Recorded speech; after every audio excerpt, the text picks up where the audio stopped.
అందరికీ నమస్కారం. ద్రౌపదీదేవి బ్రాహ్మణుడి వేషంలో ఉన్న అర్జునుడిని చూసింది. అతని ముఖం ఆనందంతో వెలుగుతూ ఉంది. వరమాలను తీసుకువచ్చి ఆ బ్రాహ్మణుని మెడలో వేసి అర్జునుడిని భర్తగా స్వీకరించింది. ధర్మరాజు భీముడిని అర్జునుడికి తోడుగా ఉంచి నకుల సహదేవులతో కలిసి విడిది ఇంటికి వెళ్ళాడు. క్షత్రియులు పాల్గొనవలసిన ఒక స్వయంవరంలో బ్రాహ్మణుడు పాల్గొనడం ఏమిటి? ఈ వివాహం చెల్లదు అని రాజకుమారులందరూ గొడవకు దిగారు. ఇంతమంది రాజకుమారులను స్వయంవరానికి పిలిచి అవమానించడం దేనికి? దీని అంతటికీ కారణం ఆ ద్రుపదుడు. ముందు ఆ ద్రుపదుడి సంగతి తేల్చాలి అన్నాడు దుర్యోధనుడు. ఆ మాటతో అక్కడ ఒక యుద్ధ వాతావరణం నెలకొంది. బ్రాహ్మణులు రండిరా రండి తేల్చుకుందాం అన్నారు. అర్జునుడు భీముడికి సైగ చేశాడు. భీముడు పక్కనే ఉన్న చెట్టుని వేళ్లతో సహా పీకి అర్జునుడి పక్కన నిల్చున్నాడు.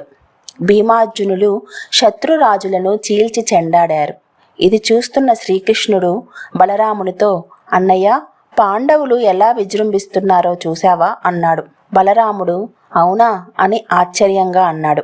ఇందాక వెళ్ళినవాడు ధర్మరాజు, నకుల సహదేవులు, వీళ్ళిద్దరూ భీమార్జునులు అని అన్నాడు శ్రీకృష్ణుడు. కర్ణుడు కూడా అర్జునుడితో యుద్ధం చేస్తున్నాడు.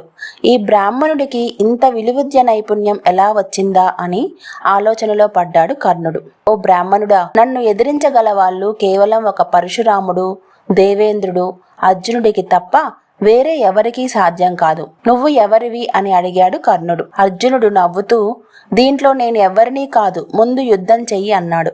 రాజపుత్రులందరూ ఈ బ్రాహ్మణులతో యుద్ధం ఎందుకు అని వెనుదిరిగి వెళ్ళిపోయారు. దుర్యోధనుడు మాత్రం ఈ బ్రాహ్మణులు ఎవరు, ఎక్కడ నుండి వచ్చారు అని వివరాలు తెలుసుకోవడం ప్రారంభించాడు. శ్రీకృష్ణుడు, సుయోధన, ఇతరులు చేయలేని పనిని బ్రాహ్మణుడు చేశాడు. ద్రౌపదిని భార్యగా పొందాడు. అంతే కదా, అతని గురించి ఎందుకు మనకు, వెళ్దాం పదండి అన్నాడు.